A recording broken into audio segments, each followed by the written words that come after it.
nombreux sont les fans de basket qui avaient réclamé ça depuis un moment. Et ben, ça va arriver. En 2026, la NBA va changer encore une fois le format du All-Star Game et devrait arriver, a priori, à un match entre les meilleures stars américaines contre les stars du reste du monde. Le format n'est pas encore complètement arrêté, mais on aura donc un USA versus World. Théo, il y a beaucoup de fans qui réclamaient ça, qui estiment même que c'était peut-être la seule solution pour sauver l'All-Star Game. J'en suis pas aussi convaincu, mais on va avoir le droit de pouvoir vérifier. Adam Silver a annoncé qu'en 2026 à Los Angeles, ce serait ça le format du All-Star Game. Alors, ma première réaction, honnêtement, c'était que j'en ai un peu rien à foutre, personnellement, des formats du All-Star Game. Plus sérieusement, c'est, moi, c'est pas quelque chose qui me fait rêver non plus. Même si la confrontation, c'est cool, mais nous, en fait, les non-américains, en fait, ils suivent toutes les compétitions FIBA majeures, donc on sait ce que ça... On a déjà vu ce que ça donnait, là. Ce qui est sympa, il y a le côté... Si, pardon. Il y a quand même le côté Avengers, un petit peu, de voir toutes les stars non-américaines ensemble et voir comment ça peut jouer.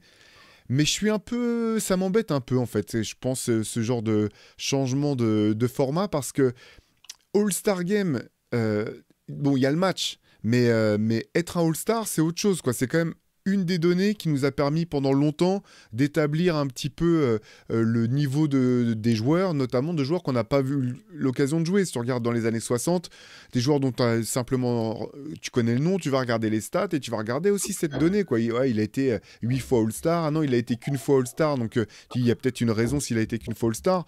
Et c'est ça qui me gêne un petit peu avec toutes ces questions autour du All-Star Game, c'est que c'est lié quand même à une question de statut et c'est des choses qui vont rester pour la suite. Donc est-ce qu'il faut en venir à faire ce type de, tu vois, comment dire, de sélection? Ça me gêne un peu comme l'an dernier ou les années précédentes, j'entendais des gens dire, bah non, il faut élargir il faut élargir les rosters des All-Star Games parce qu'il n'y a jamais eu autant de talent. Non, je suis pas d'accord en fait. Si tu es All-Star, c'est qu'à la mi-saison, tu figures parmi les meilleurs joueurs de ta conférence. Et moi, c'est un petit peu comme... C'est peut-être parce que je suis à l'ancienne, peut-être, mais je crois que je restais un petit peu comment dire, accroché à cette distinction. Le match, de toute façon, il sert à rien depuis longtemps. Je sais pas si ça permettra de régler le problème, mais c'est plus la notion de All-Star que le All-Star Game, en fait, sur laquelle je m'interroge un petit peu avec ce format. Exactement pareil que toi. C'est les mêmes arguments que j'avais mis en avant plusieurs fois quand on en a parlé dans les mois précédents, dans des LED Sessions, dans des CQFR. Je suis comme toi en fait. Je me rends compte que j'ai des petits côtés conservateurs sur ce genre de truc parce que, voilà, je vais te répéter, mais le statut, il est important et il est important dans les contrats en plus aujourd'hui. Au-delà même de la legacy, de la manière dont on regarde les joueurs, financièrement, ça a un impact pour les gars d'être All-Star. Et là, maintenant, on va réduire le nombre de meilleurs joueurs américains à 12, a priori. Alors, le format exact n'est pas encore arrêté. Adam Silver a juste dit qu'on se tournerait vers un reste du monde États-Unis, mais on ne sait pas encore. On ne sait pas encore si c'est un mini-tournoi, on ne sait pas si c'est 4 équipes, on ne sait pas. Tout ça, on ne sait pas. On ne sait même pas si c'est Amérique du Nord ou si c'est purement États-Unis, parce que pareil, t'imagines, il y a tellement de joueurs canadiens. Bon, bref, tout ça pour dire, oui, il y a des joueurs, il y a déjà des gens qui se plaignent d'être snobés chaque année. On a déjà du mal à trouver 24 All-Stars, parce qu'il y a beaucoup de talent. Et là, maintenant, les Américains, ils vont être réduits éventuellement à 12. Donc, il y a des joueurs super forts qui vont avoir des sélections All-Star en moins, juste parce qu'on a décidé qu'il fallait trouver 12 joueurs internationaux dans le lot. Et pareil, ouais, comme toi, ça veut dire qu'un Bogdan Bogdanovic peut potentiellement être All-Star. Et ça me Pardon, gêne. je rigole parce que c'est le premier auquel j'ai pensé de manière... c'est exactement le Bah premier ouais, parce auquel que j'ai dans les pensé, quoi. arrières, il n'y en a pas 50 000. Alors oui, si, maintenant, avec l'arrivée les Canadiens, peut-être que Bogdan Bogdanovic ne sera même pas dans le lot des 12 meilleurs internationaux. Il y est peut-être plus. Peut-être que là, je force le trait, que j'exagère et qu'il n'y aura pas Bogdanovic. Mais tu vois, ce qui est sûr, c'est qu'il y aura forcément un des 12 joueurs internationaux qui sera moins fort que 4 ou 5 gars américains qui n'ont pas été choisis du coup dans le roster USA. Et alors oui, d'habitude, je ne suis pas du genre à défendre les Américains, mais je trouve ça dommage. Je suis attaché aussi au statut. Tout ça pour un truc, en fait, pour moi, pour une solution qui est purement temporaire et qui a au final peu de chances de fonctionner. Euh, Ça peut peut-être marcher 1 an ou 2. À chaque fois qu'on change de format, ouais, il y a un regain de motivation une fois ou deux, mais après ça se perd en fait. Quoi qu'il arrive, c'est d'époque. Les joueurs, ils ont pas envie de jouer pour plein de raisons qu'on a déjà abordées. Ils ont pas envie de le jouer ce match-là en fait. Ils ont pas envie de le jouer, ils ont pas que ça à faire. Peut-être ils sont compétitifs la première année, la deuxième année, puis ça va s'éteindre comme le coup des capitaines, comme tous les autres formats qu'on a tenté pour relancer l'événement. Il n'y a pas besoin de relancer cet événement en fait. C'est un match de gala au milieu d'une saison très longue. Les mecs n'ont pas envie de se donner à fond. Et même, par exemple, je vois Adam Silver, quand il s'est justifié, il fait un rapprochement avec le tournoi olympique. Et les mecs, ils ne seront pas du tout motivés de la même manière. C'est incomparable. Tu sais, quand tu es au tournoi olympique, tu joues pour ton pays, il y a toute l'ambiance de la compète, tu as une médaille en jeu. Oui, bien sûr. Là, c'est un dimanche, il y aura des Serbes mélangés à des Français, des Canadiens. Ah, ça va marcher 1 an ou 2. Mais c'est trop marrant ce que tu dis, parce qu'effectivement, c'est aussi un point de vue vraiment américano-centré, en fait, parce que tu dis, bah, Ouais. c'est le reste du monde, mais le reste du monde, c'est exactement ce que tu dis, en fait, la fierté, patriotique, elle est liée à l'endroit où tu as grandi, en fait. Et ce que tu dis, c'est super vrai. Sur les tournois internationaux, tu représentes là où tu as grandi, là où habite ta famille. On n'est pas. Même si moi, je me sens européen et je me sens des tas d'acquaintances avec d'autres pays d'Europe, j'ai pas besoin me sentir super français. Enfin, voilà, c'est pas ça la question, mais c'est quand même pas tout à fait les mêmes ressorts, quoi. Et effectivement, bon, j'attends vraiment de voir ce que ça va donner. Après, je m'inquiète pas pour le manque de. Il y aura du talent, il y aura suffisamment de talent, en fait, pour faire une équipe reste du monde. Mais c'est ce que tu dis, quoi. C'est juste un match. Ça vient que des joueurs, en fait. C'est ce qu'on a dit à plusieurs reprises. Si tu veux que ça puisse changer, il faut que ça vienne des joueurs. Il faut qu'il y ait moins de pauses aussi dans le Soul Star Game, parce que dès que tu te chauffes, il y a une pause qui est un truc d'entertainment qui dure 10 minutes, ça n'a pas de sens. Limite, pour le coup, je continue de penser que le seul moyen de jouer, c'est de jouer sur la narrative, en fait. Si tu veux actionner un truc, dire, par exemple, je sais pas, sur le côté, par exemple, la conférence test, c'est vraiment la plus faible. La preuve, ils sont incapables de gagner un All-Star Game. Tu fais ça pendant 6 mois avant le All-Star Game, et je pense que ça sera pas tout à fait la même. Tu vois, si c'est répété au début de Sports Center et de machin, et que ça fait des TikTok tu sais, avec, je sais pas, un mec hyper bodybuildé face à un tout petit avec la conférence Ouest au All-Star Game face à la conférence Est. Franchement, je pense que c'est les seuls, T'as tout à aujourd'hui, fait c'est les seuls raison. ressorts, en fait. Et Donc, bon. c'est triste, Oui. mais oui, c'est ça, faut jouer là-dessus. Sur les émissions à fort entertainment, qui au final, sans être celles qui parlent le mieux de basket, sont celles qui sont le plus mises en avant. Ah, c'est ça, Sport Center, bon, il y aura plus le TNT passe sur ESPN, mais tous ces trucs-là, ouais. Et TikTok, très, très, très bien vu, Théo. Je pense que c'est genre que les stars de l'Est se sentent piquées. Euh, Sachant qu'en plus, au final, sur le All-Star Game, ça veut rien dire. Hein. Est-Ouest, il y a quand il y a des. Ça veut rien dire. J'ai dit les stars de l'Est parce qu'on dit que la conférence Est est plus Ouais, faible que plus la faible, ouais. conférence Ouest. Voilà, mais Ouais. c'est bien sûr. En plus, Non, mais c'est t'as raison. Pardon. Mais ouais. Bon, écoute, on verra ce que ça donne. Et tu sais, pareil, bon, t'as raison, il y a peut-être assez de talent pour les 12 premiers, mais il y a toujours des forfaits. Théo, il y a toujours des forfaits. Donc, quand d'un coup, parce que tu vois, quand il y a des forfaits aujourd'hui, Est-Ouest, tu trouves un mec à remplacer. Et encore, ça nous donne, des fois, même dans les 24, il y a des All-Stars où tu te dis, bon, t'es un one-time All-Star, toi, mon grand, tu vois. Là, qu'est-ce qui va se passer quand il va falloir remplacer tu sais, Luka Doncic, il est forfait. Enfin, tu vois, derrière, au bout d'un moment, tu creuses très vite, quoi. Andrew Nembhard, il va se retrouver All-Star. Et j'adore le gars, mais à un mais, moment, il y a une limite de talent. Mais c'est bien, Jamal Murray, il sera peut-être All-Star. mais On moi j'ai pourra une plus dire question. que Jokic n'a pas eu de All-Star. J'ai une question là-dessus. C'est est-ce qu'il faut les remplacer? Ça, déjà, j'ai jamais compris en fait. T'es dans la liste ou t'es pas dans la liste? C'est pas un match, de toute façon, à la Muerte, ils vont pas faire jouer 12 mecs, les gars, qu'est-ce que t'en as à foutre, en fait? Il y a une équipe qui est 11, l'autre sont 12, bah c'est comme ça, en fait. Mais enfin, je reviens sur cette notion de statut, et de qu'est-ce que ça représente d'être un All-Star? Ça veut dire qu'à la mi-saison, t'étais dans les 12 meilleurs joueurs de ta conférence, et c'est comme ça. Et c'est 12, et c'est pas 15, et ça me fait marrer quand... Franchement, c'est très, très paradoxal de voir des gens qui disent ouais il faut élargir la sélection alors que c'est censé être le pays qui met le plus en avant le côté il y a que le plus fort qui gagne, il y a que le premier c'est le champion, les autres ça sert à rien. Tu dis bah non, t'es dans les 12 ou t'es pas dans les 12 et c'est comme ça quoi. Ouais, c'est vrai. Bon, allez, passons sur cette idée. De toute façon, on verra, on en saura un petit peu plus sur le format, etc. Vous pouvez voir que nous, on n'est pas complètement convaincus. Je sais que certains d'entre vous sont tentés par l'idée. N'hésitez pas à nous dire en commentaire ce que vous en pensez. Théo, on peut passer sur les Suns qui ont trouvé leur nouveau coach. Ce sera Jordan Hott, assistant aux Cavaliers. Voilà, le choix a été réduit entre deux assistants des Cavaliers. Il y avait Jordan Hott d'un côté, Johnny Bryant de l'autre. Et ça sera donc Jordan Hott, qu'on ne connaît pas, Ouais, nous, évidemment. Pas trop quoi en c'est penser, mais c'est ce que j'allais dire. Ce qui est intéressant, c'est plus sur le choix, parce qu'on en parlait dans notre podcast quand on abordait le cas de Tom Thibodeau et de la suite pour New York. C'est que pour le coup, Phoenix a choisi de pas aller chercher un coach au nom ronflant, entre guillemets, mais de miser sur un assistant. T'as raison, on le connaît pas. On sait que le staff des Cavs a fait un excellent boulot. Ils ont choisi un jeune entraîneur, j'imagine, avec plein d'idées.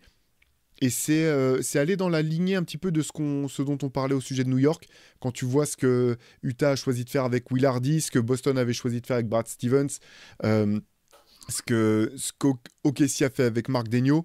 Plutôt que d'aller chercher des coachs systématiquement établis, c'est peut-être aller chercher des entraîneurs avec des idées nouvelles. Alors on ne sait pas ce que ça donnera, hein, mais je trouve ça intéressant en termes de direction. En tout cas, je me dis que du côté de Phoenix, on sort peut-être un petit peu de l'idée qu'il suffit d'assembler des gros noms pour que ça fonctionne. c'était aussi le favori de Devin Booker, qui était impliqué dans le processus. Hott, il a été dans le staff de Kenny Atkinson aussi, enfin avec Atkinson aux Hawks. Il a souvent suivi Atkinson. Il était aux Hawks, ceux de 2015 notamment. C'était quoi? C'était Budenholzer le coach, Ouais, si je dis pas de bêtises. Donc une très belle équipe des Hawks qui jouait bien en attaque. Il est réputé, d'après Shams Charania, pour sa créativité offensive et défensive et son sens de la communication. Donc ça pourrait être des atouts très intéressants pour Phoenix. On verra ce que ça donne. Il a été dans le staff de Steve Nash aux Nets. Il a été dans le staff de Darvin Ham aux Lakers. Il avait aussi été avec Atkinson aux Nets. Voilà pour Hott. C'est marrant parce que d'un côté, oui, les Suns ont l'air de prendre une bonne direction. Ils ont un nouveau GM, il y a un nouveau coach. Et de l'autre, il y a quand même Matisse Bia, donc super impliqué. Tu es d'accord avec moi depuis le début? bah oui, Et ben clairement. apparemment, il a envoyé un mail à tous les employés pour dire que maintenant, il allait être très impliqué. Alors ça veut dire que selon lui, il n'était pas très impliqué. Mais là, apparemment, il a décidé qu'il serait très impliqué dans toutes les décisions et dans le management. Et je me dis, mais attends, mais mec, dans ce cas-là, t'étais quoi là? En fait, depuis 2 ans, c'était quel statut selon toi que tu avais? Un gars qui a poussé pour le trade de Kevin Durant 2 jours après son arrivée, qui a poussé pour le trade de Bradley Beal. Et bien là, apparemment, à partir de maintenant, il va être encore plus impliqué. Je sais pas si c'est une Bah, écoute, super nouvelle. on verra. Phoenix, de toute façon, ils ont tellement de problèmes, j'ai envie de dire, quelque part. Enfin, ils ont tellement de questions à se poser que c'est très dur de voir clair dans la direction. On attend tous, de toute façon, de savoir quel sera le premier vrai domino à tomber. Est-ce que Kevin Durant sera tradé? Je pense que c'est là. Et si oui, où et pourquoi et dans quelle direction? Tant qu'on n'aura pas cette information, je pense que ça sera très dur de voir ce que Phoenix a vraiment dans la tête. Ouais, non, bon. À voir pour les Suns. Du coup, Devin Booker, quand même, il bat un record NBA, celui du joueur qui est resté dans la même équipe, qui a eu le plus de coachs différents. C'est son 7e coach, sans compter les coachs intérimaires. 7e coach depuis son arrivée en NBA. C'est le 4e en 4 ans pour Phoenix. Je me demande si quatrième en 4 ans, tu dis? Parce que Ouais. déjà, rien que sa saison rookie, il en avait eu. Je crois qu'au bout de 3 ans, il en avait déjà eu un nombre incalculable. Donc c'est. Le 7, c'est sans compter les coachs intérimaires.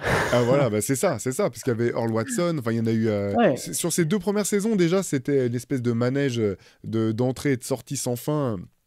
C'est ouais, Du courage. Il doit faire bon vivre à Phoenix quand même. c'est clair. Allez, on reste un peu dans les coachs parce qu'on peut parler des Knicks. On ne peut pas forcément parler du futur coach, mais il y a une info qui sort, enfin une rumeur un peu qui sort sur les Knicks, Théo. Ce serait le fait que la présence de Rick Bronson, le père de Jalen Bronson, dans le staff, dans le coaching staff de Tom Thibodeau, ça agacerait du monde, ça poserait problème, peut-être auprès des joueurs, peut-être auprès des autres coachs. En tout cas, ça serait une source de problème à New York. Bah, c'est vrai que c'est une situation quand même inédite et très complexe. On savait que ça avait joué quand même, hein, dans le fait que Jalen Brunson choisisse New York et qu'il vienne à New York. C'est une des premières questions que je me suis posées quand même après le renvoi de Thibodeau, c'est on sait que le coach part, ses assistants se retrouvent aussi, sont pas sûrs de rester. Et je me suis vraiment posé la question de savoir si Eric Bronson resterait dans le staff de New York. Et si c'est le cas, comment tu perçois ça quand tu es le nouveau coach qui arrive en fait? Je trouve ça très délicat, très compliqué. Comment est-ce que tu peux te poser des questions, 100% honnêtes et de fond en staff sur les qualités, les défauts de tes joueurs, ce sur quoi il faudrait aller, quand tu sais qu'il y a quand même quelqu'un dans ton meeting qui peut aller raconter, qui peut être tenté en tout cas, je sais pas s'il le fait, mais qui peut être tenté d'aller dire tout ce qui se trame dans les meetings de coach à un joueur qui par ailleurs est le joueur central de ton équipe. C'est extrêmement complexe, je trouve. Et du coup, j'ai repensé un petit peu à, tu sais, ce premier match de début de saison entre les Timberwolves et New York, où il y avait eu cette altercation dans la voie, en tout cas, entre Dante DiVincenzo et Eric Bronson, qui s'en prenaient à distance, etc. Bon, après, les choses étaient rentrées dans l'ordre, mais effectivement, je trouve que ça pose quand même pas mal de questions, je trouve. Ouais, il y a des coachs. Apparemment, les joueurs aussi, hein, si on suit la rumeur qui est véhiculée notamment par D'Amico, un insider NBA, les joueurs aussi seraient unhappy de la présence de Rick Bronson. Et il y aura cette question. Le nouveau coach devra peut-être éventuellement se poser. Ce qui est un peu dur pour Jalen Bronson, c'est que donc, c'est la star de ton équipe. C'est lui qui t'a ramené là.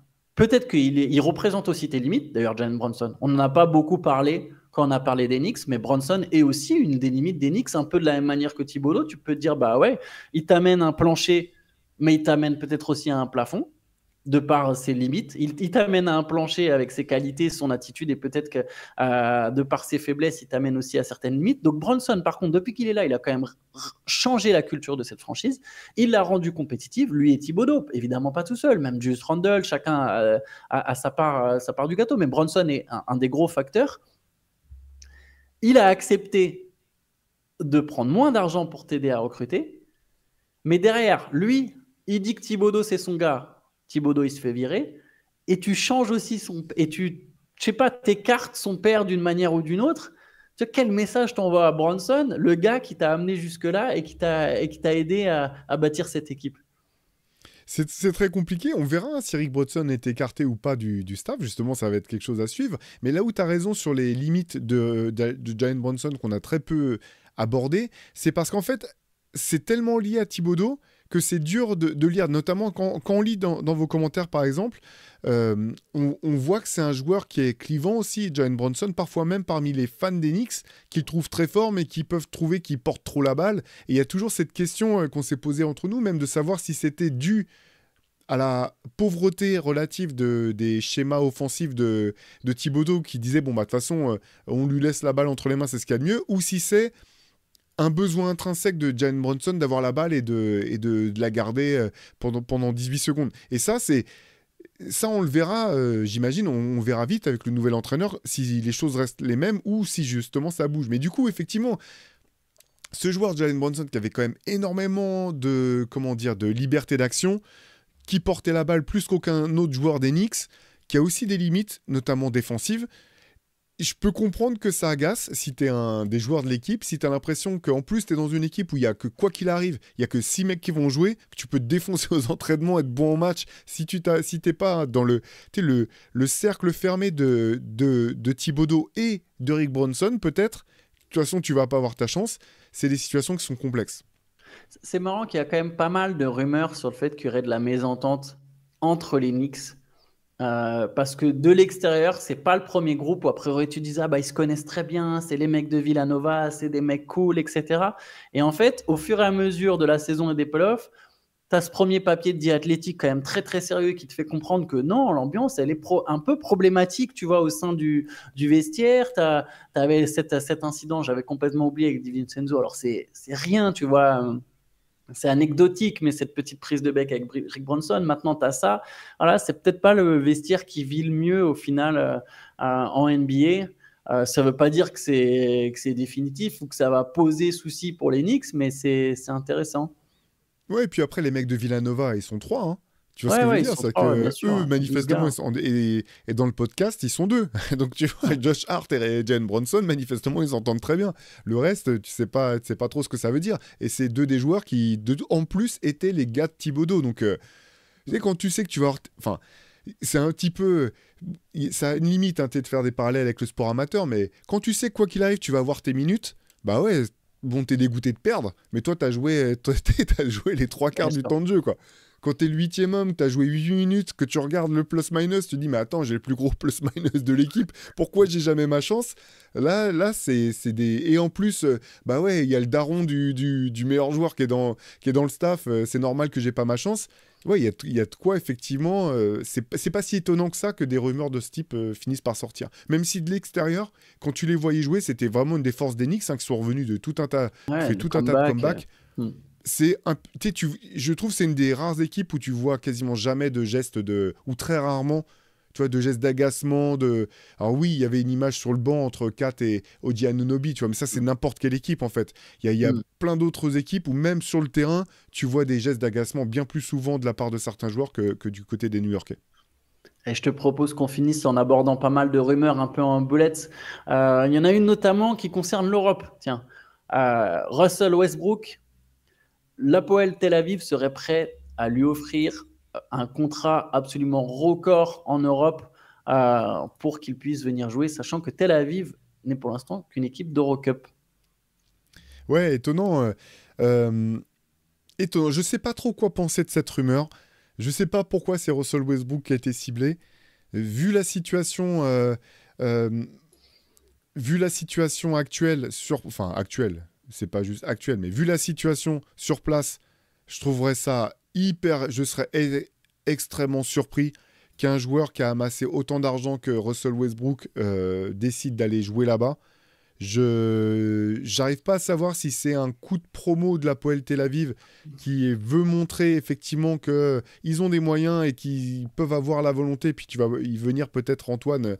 Ils peuvent avoir la volonté de se faire une place forte, de devenir une place forte du basket. J'ai je vois pas vraiment de scénario dans lequel Russell Westbrook accepterait de partir là-bas, quelles que soient les sommes impliquées. Ouais, moi, en fait, c'est même pas tant la question de savoir si Westbrook il va accepter ou refuser. Je vais faire honneur à Shai. Euh, Quand on parle de la NBA Europe, dont Hapoel Tel Aviv sera, j'imagine maintenant, après cette rumeur, sans doute l'une des équipes. C'est ça que je lis moi là-dedans, c'est que Tel Aviv, cette équipe de Tel Aviv sait qu'elle va bientôt être dans une ligue qui pèse, qui est autre que l'Eurocup. Parce qu'en plus, elle est déjà dans le giron Euroleague en réalité, si elle joue l'Eurocup. Donc tu vois, c'est le genre d'offre que tu fais quand tu as éventuellement une invite Euroleague. Là, non, même pas. Moi, je pense que Tel Aviv est amené peut-être à rejoindre la NBA Europe. Et Shai le disait, la NBA, ce qu'ils vont faire, c'est que s'ils lancent leur ligue, il leur faut des noms, il leur faut des joueurs que tu peux vendre à un public plus large, qui dépasse largement le cadre des passionnés de basket. Westbrook, c'est un ancien MVP, il est connu, tu vois, c'est un nom que tu peux vendre. Après, oui, lui, peut-être qu'il refusera, mais ça montre, voilà, pour moi, ça montre un peu les ficelles de ce qu'il y a derrière. Je l'imagine, je le vois comme ça. C'est même pas du théorie du complot, je pense. Et peut-être évidemment que c'est pas ça, mais c'est qu'il y a certains clubs qui vont être prêts à aller chercher des gros noms américains, des produits en fait presque autre chose, parce qu'aujourd'hui Westbrook c'est un ancien MVP, mais il n'a plus le niveau MVP, tu vois, c'est plus une superstar. Les superstars, les meilleurs joueurs du monde, les 30 meilleurs joueurs du monde, ils vont rester en NBA, ils vont pas quitter la NBA pour aller dans la NBA Europe, ça n'a aucun intérêt pour eux. Par contre, si tu arrives à trouver des vrais produits marketing, tu peux commencer à vendre ta ligue en attendant. Tu vois, c'est comme, je vais faire un parallèle avec le foot qui va moins te parler, mais si Shai, tu nous écoutes, je sais que tu vas apprécier. La ligue saoudienne de football, d'un coup, elle a voulu se mettre à peser et à gros coups de thunes faire venir des joueurs dans son championnat. Sauf qu'évidemment, les meilleurs joueurs du moment, ils ne viennent pas en Arabie Saoudite jouer. Non, ils veulent jouer la Ligue des Champions.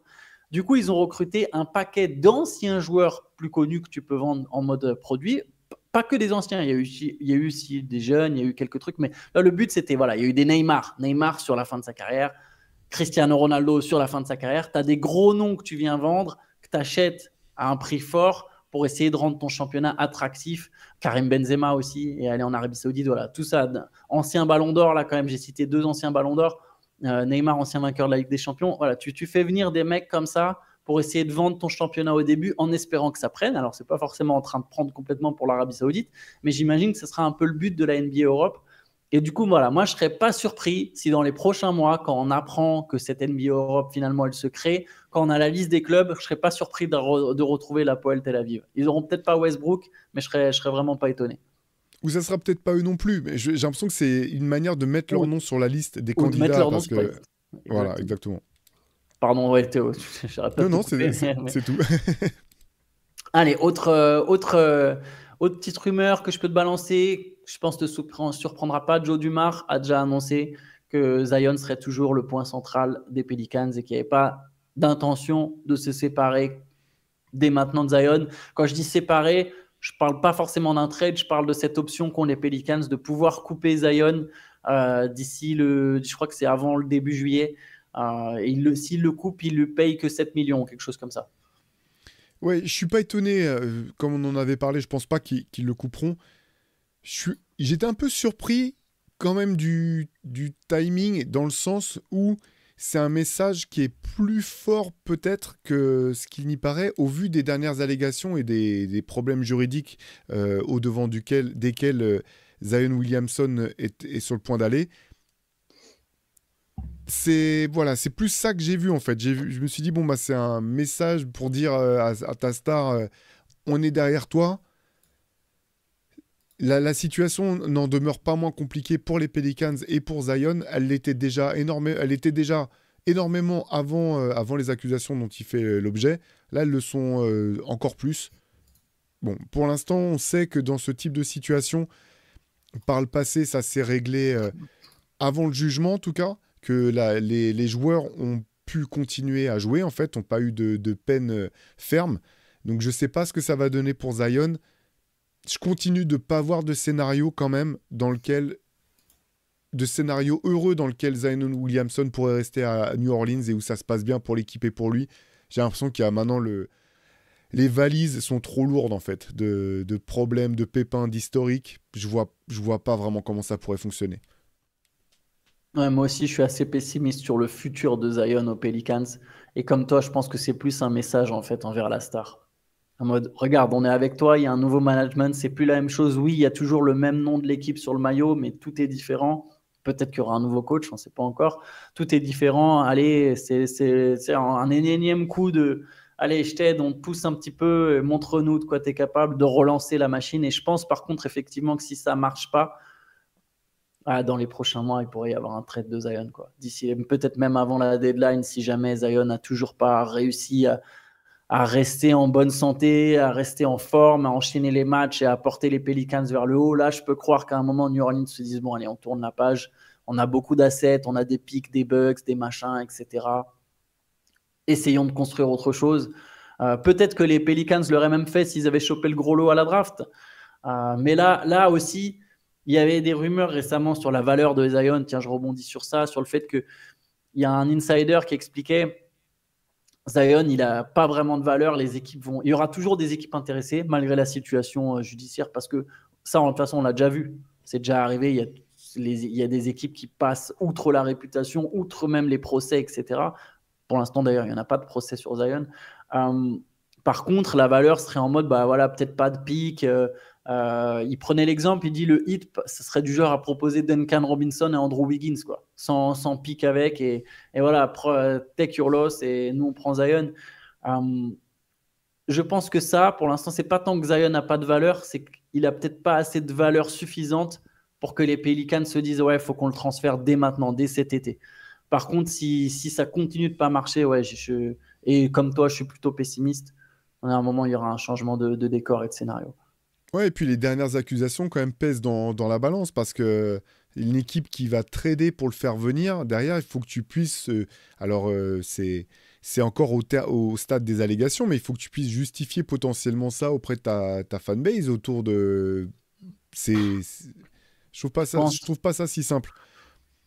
Tu penses? On justifie auprès de la fanbase. Regarde, les Hornets, ils ont. Tu vois ce que je veux dire? Miles Bridges, c'est avéré qu'il a tabassé sa nana. Mais c'était un joueur qui était déjà chez eux. C'est pas tout à fait la même chose que quand tu vas trader pour faire venir quelqu'un. Je trouve que c'est différent, quoi. J'ai un exemple alors, Derrick Rose. Il est tradé au moment de son affaire. Et lui, pour le coup, il y a un procès. Ce qui est même pas le cas de Zion aujourd'hui. Aujourd'hui, Zion, ça serait. Enfin, si, il va y avoir un procès, ça se dirige vers un procès. Il y a des, enfin, des plaintes ont été portées.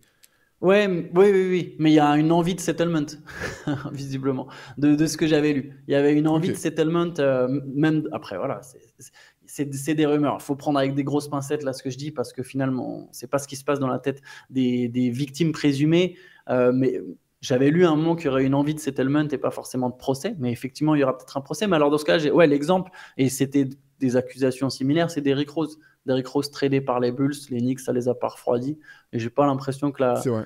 la fanbase des Knicks est. Enfin, j'ai pas l'impression que les. Il y a toujours des fans sur Internet que tu verras dire ah bah ce gars-là, j'ai déjà vu ça pour les Lakers, quand même, pour Jackson Hayes, tu vois, ah bah ce mec-là, je le considère plus comme un membre de mon équipe. J'ai déjà vu pareil des fans des Hornets français dire ah bah Miles Bridges, non mais nous on le considère plus comme un joueur de chez nous, mais ouais, bah, enfin entre guillemets, bah, les Hornets ils n'ont rien à secouer, tu vois. Et il y a toujours visiblement des gens qui achètent des maillots de Miles Bridges ou qui vont voir des matchs pour aller voir Miles Bridges jouer.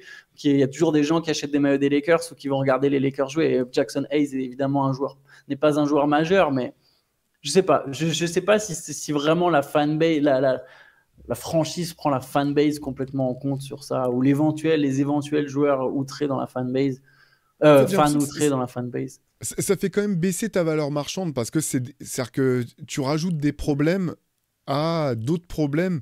Et donc, je pense que par rapport à ce que tu disais de Miami, c'est ce qui peut quand même dire, faire qu'une équipe dise non, mais nous, on ne donne pas tout ça. Parce qu'en plus de tout l'historique, Mm. de, comment dire, de blessures, etc., maintenant, en plus, tu nous rajoutes un problème de relations publiques. Donc, non, on ne peut pas se permettre. C'est plus d'un point de vue purement de valeur marchande, en fait. Oui, bien sûr. Bah oui, ça c'est sûr, c'est bien sûr. Allez, je t'en propose une dernière. Les Celtics chercheraient à échanger. Alors, je le formule comme ça. On entend parfois des rumeurs des Celtics sur Jalen Brown. Tu m'avais notamment envoyé celle où les Spurs seraient les mieux placés en cas de trade de Jalen Brown. Je t'avoue que moi, perso, je n'y crois absolument pas à un trade de Jalen Brown. Tu pourras me dire ce que tu en penses aussi, mais je pense vraiment pas que les Celtics vont faire ça. Et l'autre rumeur sur les Celtics, c'est le fait que Boston chercherait apparemment à échanger Kristaps Porzingis, Jrue Holiday, Sam Hauser aussi peut-être, pour faire des économies. On sait que Boston va faire des économies. Voilà, je te laisse me dire ce que tu en penses. Oui, bah alors sur Jrue Holiday, Porzingis, Sam Hauser, ça me semble logique pour des questions d'économie. On en avait parlé à plusieurs reprises. C'est l'an prochain, tu sais que c'est une saison où tu peux être bon, mais tu pourras pas jouer le titre. Donc autant faire des économies. Par contre, pour aller directement sur Jalen Brown, je suis comme toi parce qu'en fait, si je suis Boston, je me dis que mon équipe, c'est que c'est un an de pause, mais qu'il y a un scénario idéal où, au retour de Jason Tatum, on redevient une très bonne équipe, très forte équipe. Mais pour moi, ça repose sur le fait que tu es les deux Jays ensemble. Si tu trades Jalen Brown, ça veut dire que tu repars de zéro quasiment en disant bon, on a Jason Tatum qui est très fort, qui va revenir, mais on ne sait pas tout à fait dans quel état de forme. Et derrière, il faut qu'on reconstruise toute une équipe autour de lui au moment où il reviendra. Ça, j'aurais beaucoup de mal à le comprendre. Donc, comme toi, même si sur le papier, la rumeur de trade telle qu'elle était formulée aurait du sens, je dis pas que ça n'a pas de sens. Je le comprendrais pas si Boston veut vraiment repartir derrière en se disant notre objectif c'est d'essayer d'aller gagner d'autres titres avec Jason Tatum. Je pense que tu dois garder les deux Jazz ensemble. Tout à fait pareil. Je te propose même qu'on s'arrête là-dessus. Je pense pas non plus qu'il y aura un trade de Jalen Brown. On se retrouvera demain pour un gros CQFR, parce que ce sera celui qui suit le premier match des finales NBA, match dans la nuit de jeudi à vendredi du coup. Indiana contre OKC à OKC. Moi, je ne serai pas là, mais il y aura Fred. Il y aura Fred avec toi, Théo, et Shai, normalement, si je dis pas de bêtises. Retour de Shai. Normalement, ouais, on devrait avoir Ouais, un Big j'ai gâché la Three surprise. inédit. Non, non, non, non, mais tu fais très bien de faire du teasing. Et s'il n'est pas là, bah, vous serez déçus, mais tant pis pour vous. Mais sinon, ça sera ça. Exactement. Eh ben, écoutez, bonne journée à tous. Ciao, ciao. Ciao.